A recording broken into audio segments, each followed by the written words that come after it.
Hello, মারিসিস কোনো বিচার নেই, বুঝিস নি? এই বিষয় নিয়ে আমার আর ফোন দিবি না। মারিসিস, ভালো কাজ করেছিস, বাড়ি যা, ঘুমাই থাক, যা রাখ।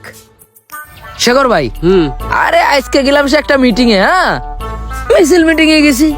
যারাই খারাপ লাগেছে তারে মারিছি, যার চেহারা খারাপ লাগেছে তারেই মারিছি, ইচ্ছা যার হয়েছে তারেই মারিছি, মোটামুটি কথা যেইটা কথা বলেছে তারেই মারিছি।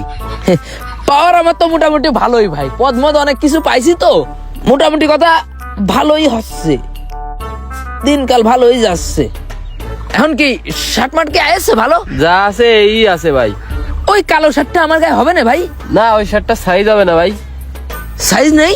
না ভাই, কপাল খারাপ, যেটা পছন্দ হয় সেটারই সাইজ নেই। আচ্ছা ভাই, গেঞ্জি হবে না? গেঞ্জি, তাহলে একটা গেঞ্জি দেন। নেই ভাই, আপাতত কিছু সেরকম কিছু নেই আপনারে দেওয়ার মতো। কি কন, কি বেচেন? ভালো গেঞ্জিও নেই? না ভাই। কি নেওয়া যায় ভাই? প্যান্ট হবে না? ভালো প্যান্ট? না ভাই, ভালো কিছু নেই ভাই, নতুন মাল আইনে ফোন দিবানে। আরে ভাই, প্রতিবারই তো কোন ফোন দিবানে মাল আসলি, কিন্তু ফোন তো দেন না। ফোন দেবো তোমারে, তুমি মাল নে দাও, বাকি একটা দিনও টাকা দাও না, তোমারে ফোন দেবো কি আমার ব্যবসার 12টা বাজাতি? আমার মাল লাগবে এখন, বুঝতে পারছেন? আচ্ছা, এবার দিন ফোন দিবানে, ভালো প্যান্ট শার্ট আসলি। ফোন দেওয়ার কাজ না ভাই, শার্ট প্যান্ট এখনই লাগবে। এখন আমাদের ওই সংগঠনের থেকে পোলাপান পিকনিকই যাবে, এখন আমার আন্ডারে ভাই 300-400 পোলাপান এখন ধরেছে যে ভাই না গেলে যাবো না। সে কি একটা বিপদ না, যার জন্য আসলাম। এখন তো সেই কাজই হইলো না। তুমি দাদা কি মাল বেচো? গরিব হয়ে গেছো মনে হচ্ছে। ওরে, আমার দোকানে যে মাল আছে তোর মতো 10টা ডেকে রাখা যাবে না, কিন্তু তোর কাছে তো মাল বেচবো না। অনেক পোলাপান আবার গিফট মিপ করতে চাইলো, তা আমি আবার ছোট হইনি পোলাপানের কাছে। ভাবলাম যে পরিচিত ভাই ব্রাদারের দোকান আছে, তার কাছে যাই নিবানে, তোমার কাছে তো নেই। থাকতো যদি নগদ টাকা দিয়ে মাল নিতে তাহলে থাকতো, কিন্তু তুমি তো নাও বাকি। তাহলে আর কি করবো ভাই, যাই অন্য দোকান থেকে যাই নি। আল্লাহ জানে আজাব কার দোকানে যাচ্ছে আর কার দোকানতে যে বাকি নেওয়ার ধান্দা করতেছে। এ তুই ওই মইজুদ্দি কাকার ছেলে শামিম না ভাই? হ্যাঁ, শামিনীর দোকান তালি, তাই তো? ভালোই তো দোকান দিছিস। আর শোন, ওই আমাদের সংগঠন থেকে বুঝতে পারিস পোলাপান পিকনিকই যাবে, 400-500 পোলাপান প্রায়, আমি না গেলে যাবে না। ওই সময় এখন মার্কেটে দৌড়াতে হইলো একটা শার্ট আর গেঞ্জি প্যান্ট নিতি, আর আমার কথায় তো 400-500 পোলাপান ওঠে বসে। তুই বুঝতে পারতিস 400-500 পোলাপান যদি তোর দোকানের সামনে এসে ফু দেয়, তোর দোকান কিন্তু উড়ে যাবে। তুমি যে নিজের ডোল নিজে পিটাই বেড়াও সেটা সবাই জানে।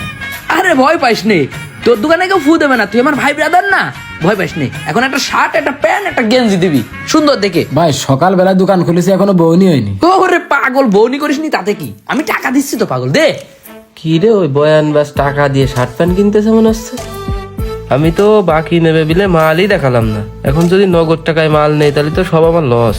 মনে কর তুই গরিব গুরু মানুষ, একটা ব্যবসা বাণিজ্য দিছিস, এলাকার ছেলে, ভাই এই যে প্যান্ট 30 মাস দিছিস, এই তো ঠিক আছে, আর দেখানো লাগবে না, আমার একটা শার্ট দেখা, আমার মায়া লাগে তোকে জন্য, বুঝতে পারছিস? গরিব মানুষ কটা শার্ট গেঞ্জি প্যান্ট নিয়ে বেচতেছিস, এই সমাজের লোক তো ভালো না, শুধু বাকি নেবে, দেখবি ওকে থেকে একটু দূরে থাকবি। নিজেই সারা বছর আমার দোকান থেকে বাকি জামা কাপড় কেনে, আবার হনে যায় গল্প চাইতে দেখিস। আরে এই শার্ট হবে না মনে, আর একটা গেঞ্জি দে। গেঞ্জি তাহলে আমার পছন্দ মতোই দি ভাই, এই যে এটা নেন। কালারটা তো ভালোই দেখি, এই তো ঠিক আছে, দে মনি, এই 3টে প্যাকেট করে দে। বয়স আমার থেকে 1 বছর কম ছাড়া বেশি হবে না, আবার আমার কাছে মনি।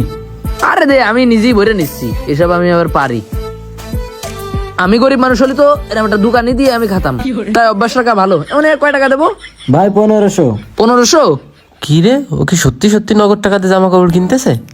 নে, তোর কাছ থেকে টাকা ধান্দা মেরে আনিছি, আমার তো দিতে সমস্যা নেই। 1 2 3, এই নে মনি, ভালো থাক তাহলে। হ্যাঁ আচ্ছা ঠিক আছে ভাই। ইস, ও আজকে নগদ টাকায় মাল কিনলো, তাহলে তো আমার লস হয়ে গেল। এ ভালো হবেন তো শার্ট প্যান্ট? হ্যাঁ ভাই, একদম একের। রং উঠলে কিন্তু তোর দোকান উঠে দিবা না একদম। তুমি ছিড়িয়ে দিয়ে নে আমার। এ শেখর ভাই, এ কেনাকাটা শেষ? হ্যাঁ, মাল আসলে ফোন দিয়ে নে, গেলাম। আচ্ছা। বাকি নেবে বিলে মাল দেখালাম না, আর আজকেই নগদ নিয়ে গেল।